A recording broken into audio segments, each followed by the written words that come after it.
Yo tout le monde, Romy, chose promise, chose due, 18 h, fin de journée. Qu'est-ce qu'on peut se dire avec cette fin de journée? On va faire le tour tout de suite. Are you ready?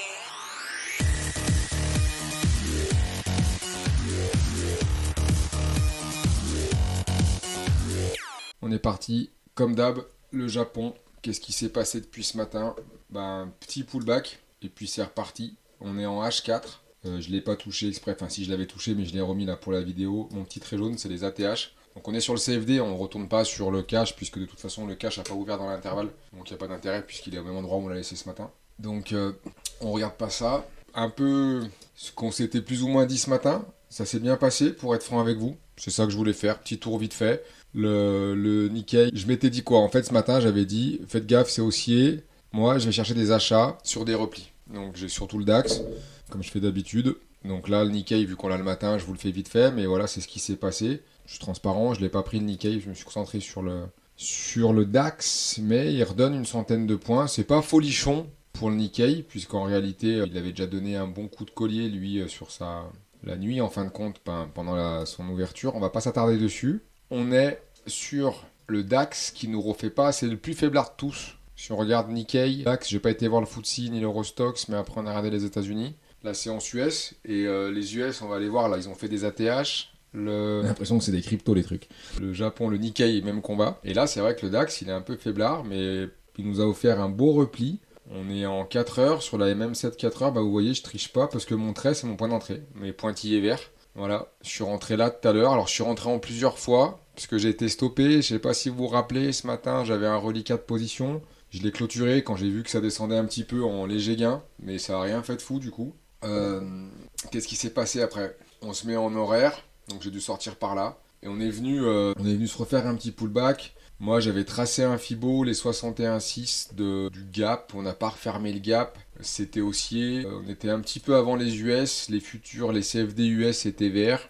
Et puis on est sur cette zone. Voilà ce que j'ai joué pour être franc avec vous. On voit que cette zone elle a été travaillée là, prise, enfin zone de prix quoi à la fin, plus. Alors oui, on a eu une MM7 horaire là, une MM7 du coup la 2 heures elle doit marcher aussi par défaut, voilà. Puis on a eu une 4 heures en fin de compte qui s'est mis en place aussi. On a eu un espèce de petit pullback là sur celle-là, bon. Et j'ai joué ça, mais j'ai plus joué la zone pour être franc. J'ai remis une cartouche ici parce qu'on était sur cette zone, voilà, qui s'avère être le milieu de ce range grosso modo. Et on voit surtout que c'est une zone qui a pas mal marché ces derniers temps. Là, on est en horaire, donc par rapport au matin, on a rezoomé un peu le prix quand même. Mais on se rend compte que, vous voyez, j'avais visé mon truc ici parce on a été faire un plus haut cette nuit là-haut. Vous avez vu qu'on n'a pas repris. Et en fait, le cash, il a reclôturé juste sur l'open. Donc il n'y a pas eu de dinguerie. Il n'y a pas eu de dinguerie parce qu'en réalité, la séance, elle fait nib. Aujourd'hui, elle fait zéro. Puisqu'on ouvre sur mes pointillés rouges, ça monte un peu, on y croit. C'est là que moi, j'avais mon reliquat qui traînait. J'avais visé là-haut, j'y crois toujours, hein, dans le principe. Mais dans l'intervalle, ils ont été nous faire un petit plus bas. Ils n'ont pas comblé le gap qui était quand même assez important. J'ai pas regardé, mais on avait quand même un gap de 120 points, 126 points, 130 points. Donc bon, quand même. Et là, en plus de cette zone-là, j'avais ma MM7 horaire qui se baladait aussi. Et il y avait aussi ça. Donc on a fermé ici par rapport au gap. Et le plus haut, je suis allé choper le plus haut. Voilà, et on avait un retracement de Fibo, les 0,618. On aurait creusé plus, j'aurais laissé tomber. J'aurais coupé en légère perte. Là, il y a un moment, je suis rentré là, j'étais en légère perte, mais c'était tout à fait acceptable par rapport au money management de toute façon. Et on voit qu'on est sur les mèches. Ça avait creusé un peu, tac, tac, tac, et bon, bah voilà. Il s'avère qu'ils sont repartis au nord. Voilà un peu après coup. Alors l'après coup c'est facile, mais je vais pas en live, ou alors faut trader en live, pourquoi pas, mais c'était simplement pour vous dire que à ce moment-là, ce qui est intéressant, c'est que on aurait pu craquer en bas là. L'idée d'avoir un seul sens et que ce matin, et s'y tenir en fait, c'est ce que je dis les matins, on détermine quelque chose le matin et en fait, le plus dur mais le plus con à la fin, c'est de se faire confiance et de faire ce qu'on a dit le matin. Ça marche pas toujours. Il faut timer ses entrées, il faut gérer ses tailles de position, il y a plein de choses qui rentrent en ligne de compte. Mais déjà, juste se dire, ok, là, cherchez pas à vendre, parce que tu as eu vite fait de t'emballer là et de vendre cette zone, et ce que je voulais pas faire. Donc ça nous a servi de garde-fou cette histoire ce matin. Et l'idée des débriefs du matin, c'est ça en fait. C'est de se dire, ok, on a des zones. Alors, vous voyez, pour être sincère, je cherchais des achats sur repli.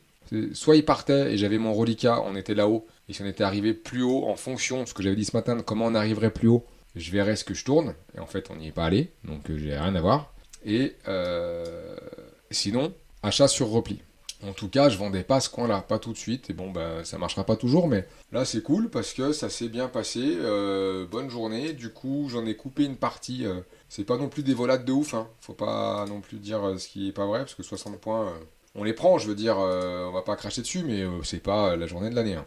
On est bien d'accord. L'idée, c'est de voir s'ils vont aller chercher un petit peu plus haut. J'ai gardé un reliquat de position, voir si ils nous emmènent là où on pensait atterrir aujourd'hui. Je vais remettre mes petits carrés, je prépare le boulot pour demain. Donc voilà les petits potes, on a les US, on est sur le cash, en horaire, on a les trois là, on a le Dow Jones, le S&P 500 et le Nasdaq. On va voir si les MM7 relancent, on verra, je vais laisser tourner la position sur le DAX. Puis si je vois que les US pivotent un peu, parce qu'ils ont fait, voilà, leurs ATH, j'ai fait exprès de ne pas les toucher pour que vous voyez que je raconte pas des mythos. Enfin, il n'y a pas de mythos, on s'en fout, je suis là le matin, je suis là le soir, c'est facile à vérifier dans l'intervalle. Mais on est reparti un peu plus bas, un peu plus haut, vous voyez, on a nos bandes de Bollinger, je vais vous les mettre en grand, comme ça vous allez moins galérer. Crac déjà que vous, je sais pas la qualité qu'il y a sur le net, mais hop, alors qu'est-ce qui se passe dans l'espace Daily, ouais, on a fait les... Elles se sont ouvertes. On est venu repousser la TH par rapport à hier qui était par là, a priori, ici. Donc on avait, on a cette bougie de contrôle. On a quoi là? On a un carré dans le carré, on sait que des carrés et des pas carrés, des droites, c'est machin, regardez. Donc là on est venu reprendre quasiment pas au point près, on nous en manque un peu cette bougie là. Voir comment ça évolue dans la journée. Il est quelle heure là? Chez les carrés, il est quelle heure les gars? Montre magique, New York, il est midi. Il est midi aux US, donc bon, on va voir ce qui se passe. Si ça creuse un peu trop, je couperai mon reliquat de position, on verra demain, parce qu'on va voir. Là, on arrive sur les mêmes 7 horaires. L'open, on va voir, parce qu'ils ont ouvert, j'ai même pas marqué les open, je vous le fais en live. 15-30, c'est elle, c'est ce qui me semblait. Vas-y, viens là, toi. Voilà. Bon, ça va être intéressant, parce que là, on revient sur l'open. On pull back l'open, là, il y a la MM7. Vous voyez que depuis le bas, quand même, elle a bien drivé le truc. Donc, on va surveiller ça, les gars. On va surveiller ça. Et on va voir, peut-être même qu'on reprendrait un petit truc sur les US. Faut voir. Je sais pas du tout comment ils vont gérer leur truc. On est quand même au perché là. Hein. Enfin, au perché. On était déjà au perché, mais vous voyez. Mon fameux S&P là, qui était pas censé aller plus haut, qui traînait machin. Regardez il a repété ses plus hauts historiques. Et on est à 4008, 4870, 4009. On n'est pas loin, vous voyez. On n'est pas loin de 4009. Ok. C'est un peu long peut-être, il est quelle heure 9, donc ça fait 9 minutes que je vous discute, je vais me bouger. Hop, on remonte lui aussi, le Nasdaq il est quand même un peu plus volatile, il a ouvert en daily, lui, alors ça des fois il m'emmerde lui. Symbole, ah bah non, j'ai dit une connerie. Ok, Nasdaq, il a, hop, ATH, le Nasdaq lui, il a déjà, regardez son open, allez là, je dis pas de bêtises, 15h30, il a ouvert là-haut lui. Donc le Nasdaq, vous voyez, il est plus volatile que les copains. Ça est même 7. On est en 2 heures, si on le met en 1 heure comme les autres, comment elle fait? Vous voyez, bah elle est là elle aussi, donc c'est un peu décalé, parce il avait mis plus de patates lui, à l'entrée. Ok, écoutez, on surveille ça, pour vous dire que du coup la journée c'est quand même pas si mal passé. On arrive sur des zones qui sont intéressantes, alors lui, on va le mettre là où il cote, hop. Il revient sur son... On est où là? C'est qui lui? Ah mais non, ok, ça c'est le prix de... Ouais, c'est comme s'il pullbackait, ouais, c'est le prix de l'open cash en fait que j'ai mis là, je comprenais pas pourquoi, ok. Ok, on suit ça. Là, on n'est plus du coup on est sur le CFD, hein, parce qu'à 17h30, le marché a fermé. Ok.